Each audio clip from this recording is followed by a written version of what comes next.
This is a bit rough to talk about, especially nowadays. Echoes of the past amid tensions in the Middle East. We have, according to reports and global escalation, the Star of David has now been graffitied on the doors of several homes in Berlin.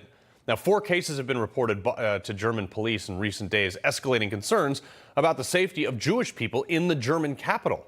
What are we, in the 1930s, when Nazis marked the doors of Jewish homes and businesses to deter Germans from using them, and the world stood against it resoundingly? But now, today, we have people in our own Congress seemingly supporting this. Now, today, the liberal media isn't, though. History has an interesting way of repeating itself. So what's next? Joining me now to discuss, co-founder of Jews Against Soros and senior editor-at-large for Newsweek, Josh Hammer, and President Trump's impeachment lawyer, David Schoen. David, I'll ask you first on this one. This is, here we are 80 years later, and it's like history's repeating itself, except the left has been calling the right a bunch of Nazis forever, and they're, in large part, not condemning this.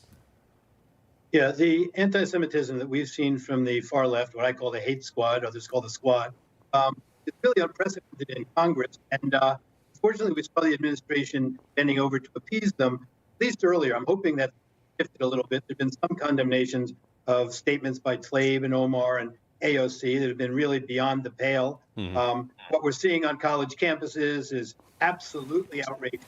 But we're starting to see some pushback now. Winston and Strawn rescinded the offer to the NYU student. Now David Spoken Waldwell has rescinded offers to 3 other law students.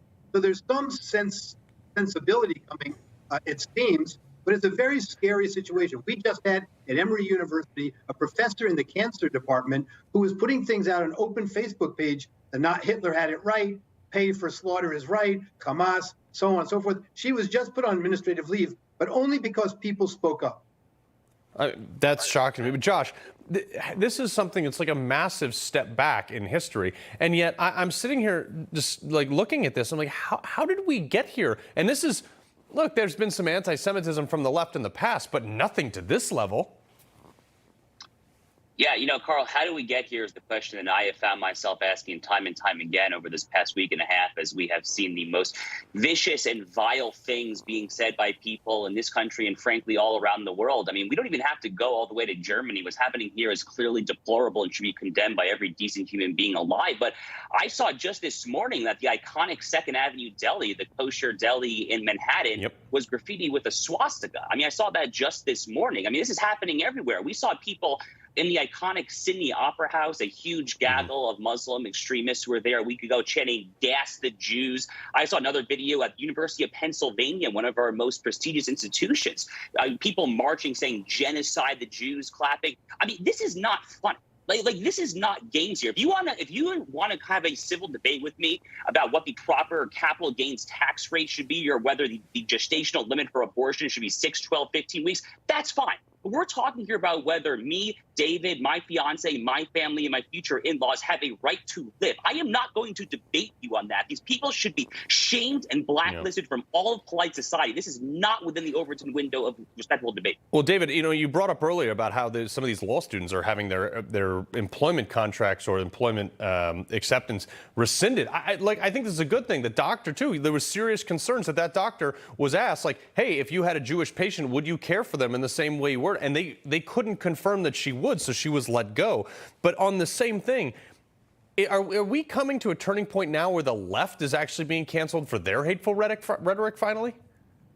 I don't know. I don't think we're there yet, certainly, because the media doesn't really seem to understand the full force of what's going on. As Josh said, we've seen anti-Semitism in this country for a long time. As you said, Carl, I helped found this Center for Law and Justice, the Zionist Organization of America, which I served as its chairman. We saw complaints all the time on college campuses. What's changed right now is it's above ground much more than before. Yeah. Like you, I am sure, I believe in a full and robust First Amendment right. I'm glad that these people are speaking openly so that we know who they are and what they believe. But consequences come with this kind of speech also. And I have to say, Senator Cotton probably has it right when he called for Mayorkas to consider the Immigration and Nationality Act deportation. That act was amended to make deportable now people who endorse or espouse terrorist activity or persuade others and endorse and so on and support a terrorist organization. I agree. Some of these students are on student visas here. Yeah, it's a privilege to be here. Josh, real quick, there was this protest on Capitol Hill, and of course the Capitol Police was like, oh, hey, this is a First Amendment exercise. It turns out that they're arresting people, so it doesn't make it a First Amendment exercise. It makes it actually a criminal occupation. But at the same time, they're protesting, saying that these are Jewish people that want a ceasefire. And I'm sitting there, I'm like, I'd be willing to roll the dice that most of these people aren't Jewish. Well, I'll tell you what gives away the game here, and David, as my fellow Jew, knows as well. If you look into that crowd, you'll see a lot of women wearing kippahs and talits, which are Jewish religious garments that only men wear. So that kind of gives away the game itself. Yeah.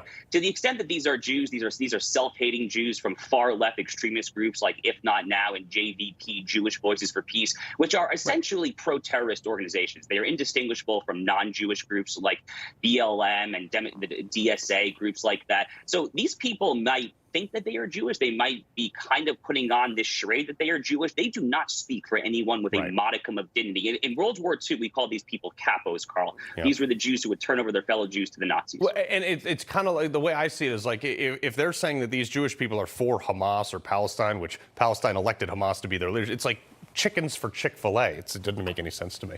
Exactly. Josh, David, we appreciate both being here.